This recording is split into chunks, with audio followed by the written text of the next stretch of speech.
ನಮಸ್ಕಾರ, ಆದಾಬ್, ಜೈ ಭೀಮ್. ನಾನು ನಿಮ್ಮ ಭಾಗ್ಯನಾರಾಯಣ ಬೊಗ್ಗವರಪು. ನೀವು ನೋಡ್ತಾ ಇದ್ದೀರಿ ಸುದ್ದಿ ಸರ್ಕಲ್. ಹೌದು, ತೆಲಂಗಾಣ ನಮ್ಮಪ್ಪನ ಜಾಗೀರ್, ನಮ್ಮಪ್ಪನ ಆಸ್ತಿ. ತೆಲಂಗಾಣ ಜನರ ಅಪ್ಪನ ಆಸ್ತಿ. ನೀನು ಯಾರು ಇಲ್ಲಿಗೆ ಬರೋದಕ್ಕೆ?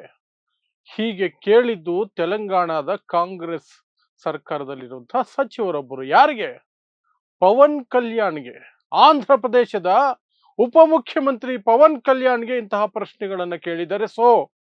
ಆಂಧ್ರ ಪ್ರದೇಶದ ಪವನ್ ಕಲ್ಯಾಣ್ ಮತ್ತು ತೆಲಂಗಾಣ ಕಾಂಗ್ರೆಸ್ ನಡುವೆ ಏನು ಯುದ್ಧ ನಡೀತಾ ಇದೆ, ಯಾಕೆ ಇಂತಹ ಮಾತುಗಳು ಬಂತು ಮತ್ತು ಮುಂದೆ ಏನೆಲ್ಲ ಮಾತುಗಳಾಗಿದ್ದಾವೆ, ಅದರ ಹಿನ್ನೆಲೆ ಏನು ವಿವರಿಸುವಂತಹ ಪ್ರಯತ್ನವನ್ನು ಮಾಡ್ತೀನಿ.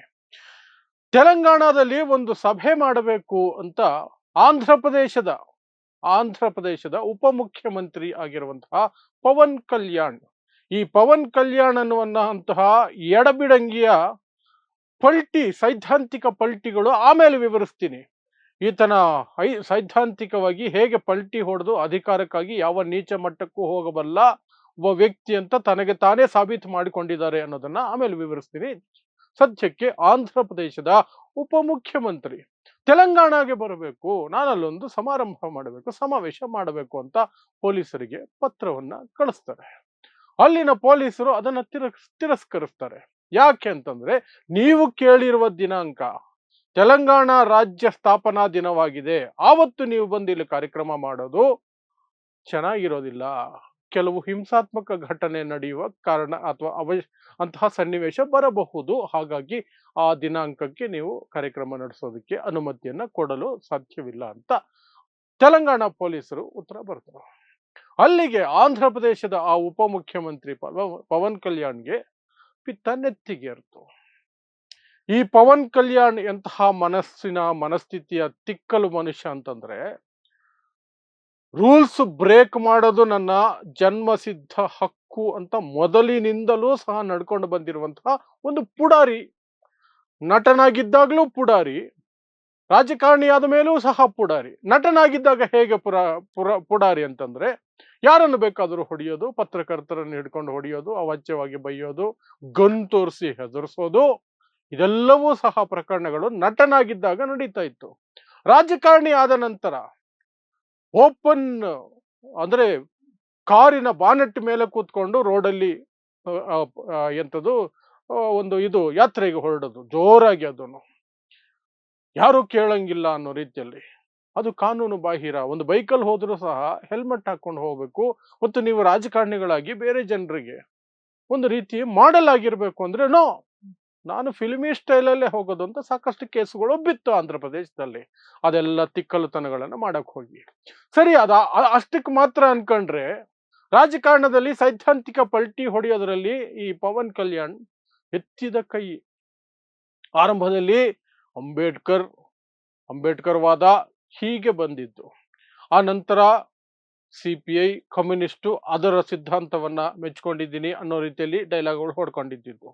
ಆ ನಂತರ ದಲಿತರೇ ನನ್ನ ಪ್ರಾಣ, BSP ಜೊತೆ ನಾನು ಮೈತ್ರಿ, ಹೀಗೆಲ್ಲ ಅನ್ಕೊಂಡು ಬಂದಿದ್ದು. ಯಾವುದು ಸಫಲ ಆಗ್ಲಿಲ್ಲ. ಕೊನೆಗೆ ಹಿಡಿದಿದ್ದು TDP ಮತ್ತು BJPಯ ಕೈ. TDP ಮತ್ತು BJP ಕೈ ಹಿಡಿದ ತಕ್ಷಣನೇ BJPಯನ್ನ ಮೆಚ್ಚಿಸೋದಕ್ಕೆ ಹಿಂದೂ ಮುಸ್ಲಿಂ ದ್ವೇಷವನ್ನ ಬಿತ್ತೋದಕ್ಕೆ ಶುರು ಮಾಡ್ತಾರೆ ಮನುಷ್ಯ.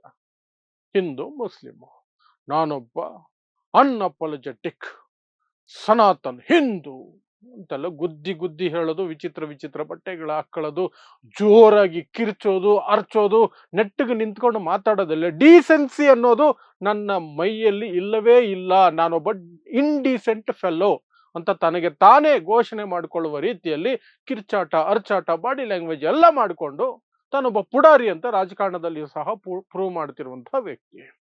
ಈ ವ್ಯಕ್ತಿಗೆ ಆ ರೀತಿಯಾಗಿ ಪೊಲೀಸರು ನಿರಾಕರಿಸ್ಬಿಟ್ರೆ ಸುಮ್ಮನೆ ಇರಕ್ಕಾಗತ್ತಾ? ತನ್ನ ಒಳಗಿರುವಂತಹ ಬುದ್ಧಿ ಕೆದಕುತ್ತಲ್ಲ, ಕಮಂಗಿ ಬುದ್ಧಿ. ಆ ಕಮಂಗಿ ಬುದ್ಧಿ ಉಪಯೋಗಿಸ್ಕೊಂಡು ತೆಲಂಗಾಣವನ್ನು ಟಾರ್ಗೆಟ್ ಮಾಡಿಕೊಂಡು ಒಂದು ಭಾಷಣವನ್ನು ಆಂಧ್ರ ಪ್ರದೇಶದಲ್ಲಿ ಮಾಡ್ತಾರೆ. ಏನು, ಇದೇ ನಿಮ್ಮ ಅಪ್ಪನ ಮನೆ ಆಸ್ತಿನ ತೆಲಂಗಾಣ, ನಾವು ಬರಬಾರ್ದ, ನೆಕ್ಸ್ಟ್ ಎಲೆಕ್ಷನ್ ಅಲ್ಲಿ ನಾವು ಕ್ಯಾಂಡಿಡೇಟ್ಸ್ ಹಾಕ್ತೀವಿ ಅಂತ. ಹೋದ್ಸಲನೇ ಹಾಕಿದ್ರು, ಯಾರು ಮೂಸ್ ನೋಡ್ಲಿಲ್ಲ. ಯಾಕೆ ಮೂಸ್ ನೋಡೋದಿಲ್ಲ? ಈ ತೆಲುಗು ದೇಶಂ ಪಾರ್ಟಿನ ಆಗ್ಲಿ, ಜನಸೇನಾ ಪಕ್ಷವನ್ನ ಆಗ್ಲಿ, ಅದನ್ನ ತೆಲಂಗಾಣ ಜನ ಹತ್ರಕ್ಕೂ ಸೇರಿಸೋದಿಲ್ಲ. ಕಾರಣ ಏನು? ಕಾರಣ ಇಷ್ಟೇ, ಆಂಧ್ರ ಪ್ರದೇಶ ಅಖಂಡ ಆಂಧ್ರ ಪ್ರದೇಶ ಇರಬೇಕಾದ್ರೆ, ತೆಲಂಗಾಣ ಪ್ರತ್ಯೇಕ ರಾಜ್ಯ ಹೋರಾಟ ನಡೀಬೇಕಾದ್ರೆ ಇವರೆಲ್ಲ ಅದನ್ನ ವಿರೋಧಿಸಿದವರು. ತೆಲಂಗಾಣ ಪ್ರತ್ಯೇಕ ಆದ ಸಂದರ್ಭದಲ್ಲಿ ರಕ್ತ ಸಿಕ್ತ ಕ್ರಾಂತಿಗೂ ಸಿದ್ಧ ಅಂತ ಡೈಲಾಗುಗಳು ಹೊಡೆದವರು ಇದೇ ಪವನ್ ಕಲ್ಯಾಣ್. ನಾನು 11 ದಿನ ಊಟ ನೀರು ಎಲ್ಲ ಬಿಟ್ಟಿದ್ದೆ, ಅಷ್ಟು ಬೇಜಾರಾಯ್ತು ನನಗೆ ತೆಲಂಗಾಣ ಪ್ರತ್ಯೇಕ ರಾಜ್ಯ ಆಗಿದ್ದು ಅಂತ ಡೈಲಾಗ್ ಹೊಡೆದಂತಹ ಮನುಷ್ಯ. ಅಂತಹ ಡೈಲಾಗ್ ಹೊಡೆದ ಜನರನ್ನ ತೆಲಂಗಾಣ ಜನ ಅದು ಹೇಗೆ ಒಪ್ಕೊಳ್ಳೋದಕ್ಕೆ ಸಾಧ್ಯ? ತೆಲುಗು ದೇಶಮೂ ಹಾಗೆ ಮಾಡಿದ್ದು. ಯಾಕಂದ್ರೆ ಆ ರಾಜ್ಯ ಇಬ್ಬಾಗ ಆಗುವಾಗ ಆಡಳಿತದಲ್ಲಿದ್ದು ತೆಲುಗು ದೇಶಂ ಪಕ್ಷ. ಸೊ ತೆಲುಗು ದೇಶಂನು ತೆಲಂಗಾಣ ಜನ ಹತ್ರ ಸೇರಿಸಲ್ಲ, ಜನಸೇನಾನು ಸೇರಿಸೋದಿಲ್ಲ. ಜನಸೇನಾ ಈ ಪವನ್ ಕಲ್ಯಾಣ್ ಪಾರ್ಟಿ, ಅದನ್ನು ಹೇಳೋದು ಮರ್ತಿದೆ. ಪವನ್ ಕಲ್ಯಾಣ್ನ ಪೊಲಿಟಿಕಲ್ ಪಾರ್ಟಿಯ ಹೆಸರು ಜನಸೇನಾ. ಸೊ ಆ ಒಂದು ಇದರಲ್ಲಿ ಭಾಷಣ, ತೆಲಂಗಾಣ ಸರ್ಕಾರದ ವಿರುದ್ಧ, ತೆಲಂಗಾಣ ನಿಮ್ಮಪ್ಪನ ಜಾಗೀರ, ನಾನು ಬಂದೇ ಬರ್ತೀನಿ, ನೆಕ್ಸ್ಟ್ ಎಲೆಕ್ಷನ್ ಕ್ಯಾಂಡಿಡೇಟ್ ಹಾಕ್ತೀನಿ, ನಾನು ಎಲ್ಲಿ ಬೇಕಾದ್ರೂ ಓಡಾಡ್ತೀನಿ, ಇದು ಭಾರತದ ಭಾಗ, ಹಾಗೆ ಹೀಗೆ ಡೈಲಾಗು. ಈ ಕಡೆಯಿಂದ ಶುರುವಾಗಿದೆ. ಈಗ ಯಾವ ಕಡೆಯಿಂದ? ತೆಲಂಗಾಣ ಕಡೆಯಿಂದ.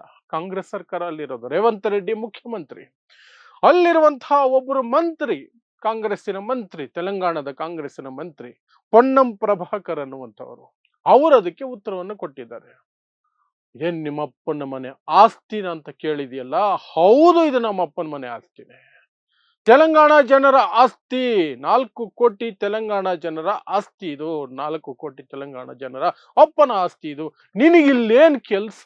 ನಿನಗೆ ನನಗೆ ರಾಜ್ಯ ಕೊಟ್ಟಾಗ, ನನ್ನ ಹಕ್ಕನ್ನು ನಾನು ಪಡ್ಕೊಂಡಾಗ 11 ದಿನ ಉಪವಾಸ ಇದ್ದೆ ಅಂತ ಹೇಳ್ಕೊಂಡು ಓಡಾಡ್ದವ್ ನೀನು ಈಗೇನಿಲ್ಲ ಬಂದು ಕಡ್ಡಿ ಅಲ್ಲಾಡಿಸೋದು? ಏನಕ್ಕೆ ಬರ್ತೀಯ ನನ್ನ ರಾಜ್ಯಕ್ಕೆ? ನೀನು ಬರಂಗಿದ್ರೆ ನಾರ್ಮಲ್ ಆಗಿ ಬಾ, ನಾರ್ಮಲ್ ಆಗಿ ಹೋಗು, ಇಲ್ಲಿ ಬಂದು ನನ್ನ ಜನರನ್ನ ಕೆದಕೋ ಕೆಲಸ ಮಾಡಬೇಡ ಅಂತ ತೆಲಂಗಾಣದ ಮಂತ್ರಿ ಪೊನ್ನಂ ಪ್ರಭಾಕರ್ ಡೈಲಾಗ್ ಹೊಡೆದರು.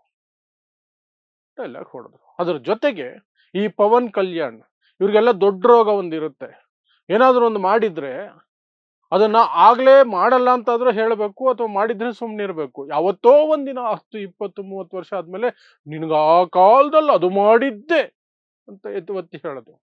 ತೆಲಂಗಾಣ ರಾಷ್ಟ್ರೀಯ ಹೋರಾಟದಲ್ಲಿ ಅಥವಾ ರಾಜ್ಯದ ಏನು ಸ್ವಾತಂತ್ರ್ಯಕ್ಕಾಗಿ ಅಥವಾ ಪ್ರತ್ಯೇಕ ರಾಜ್ಯದ ಹೋರಾಟ ಏನ್ ನಡೀತಾ ಇತ್ತಲ್ಲ, ಆ ಸಂದರ್ಭದಲ್ಲಿ ಆ ಹೋರಾಟದಲ್ಲಿ ಪ್ರಮುಖ ಪಾತ್ರ ವಹಿಸಿದ್ದು ಗದ್ದರ್, ಕವಿ ಮತ್ತು ಹಾಡುಗಾರ, ಕ್ರಾಂತಿಕಾರಿ ಗೀತೆಗಳನ್ನ ಹಾಡ್ಕೊಂಡು ಗದ್ದರು ಬೀದಿ ಬೀದಿ ಸುತ್ತಿ, ಗಲ್ಲಿ ಗಲ್ಲಿ ಹಳ್ಳಿಗೆ ಸುತ್ತಿ ಪ್ರತ್ಯೇಕ ರಾಜ್ಯವನ್ನ ಪಡೆಯೋದಕ್ಕೆ ಹೋರಾಟಗಳನ್ನ ಕಟ್ಟಿದಂತಹ ಮನುಷ್ಯ ಗದ್ದರು. ಆ ಮನುಷ್ಯ ಈಗ ಬದುಕಿಲ್ಲ ಬೇರೆ.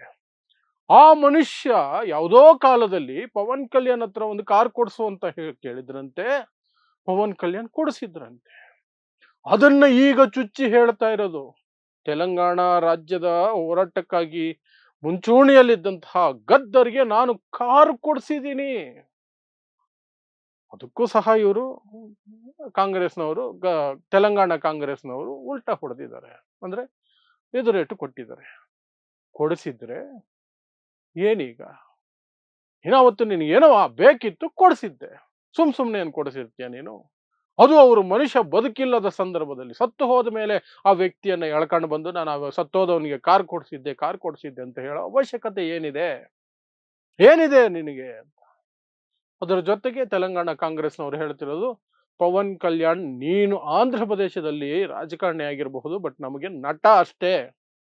ಇಲ್ಲಿ ಬಂದ್ರು ಜನ ಬರೋದು ನೀನು ಮುಖ ನೋಡೋದಕ್ಕೆ, ಓಟ್ ಹಾಕಲ್ಲ. ಸುಮ್ನೆ ಇಲ್ಲಿ ಬಂದು ಬೆಂಕಿ ಹಚ್ಚೋ ಕೆಲಸ ಮಾಡಬೇಡ.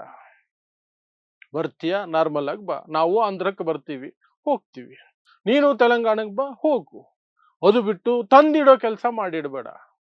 ನಿಮ್ಮ ಅಪ್ಪನ ಮನೆ ಆಸ್ತಿನ, ಆ ಅಪ್ಪನ ಮನೆನ, ಈ ಅಪ್ಪನ ಮನೆನ, ಈ ಫಿಲ್ಮಿ ಡೈಲಾಗ್ಗಳು ಬೇಡ ಅಂತ ಹೇಳಿ ಕಾಂಗ್ರೆಸ್ನವರು ಅಲ್ಲಿ ಸರಿಯಾಗಿರುವಂತಹ ತಿರುಗೇಟನ್ನ ಕೊಟ್ಟಿದ್ದಾರೆ. ರೇವಂತ್ ರೆಡ್ಡಿ ಅದರ ಬಗ್ಗೆ ಏನು ಅಷ್ಟಾಗಿ ಪ್ರತಿಕ್ರಿಯೆ ಕೊಟ್ಟಿಲ್ಲ, ಕೊಡಬಹುದೇನೋ. ಬಟ್ ಸದ್ಯಕ್ಕಂತೂ ಈ ಪೊನ್ನಂ ಪ್ರಭಾಕರ್ ಅನ್ನುವಂತಹ ತೆಲಂಗಾಣದ ಮಂತ್ರಿ ಪವನ್ ಕಲ್ಯಾಣ್ ಆಂಧ್ರ ಪ್ರದೇಶದ ಉಪಮುಖ್ಯಮಂತ್ರಿಗೆ ತಿರುಗೇಟನ್ನ ಕೊಟ್ಟು ಅದು ದೊಡ್ಡ ಸುದ್ದಿಯಾಗಿದೆ.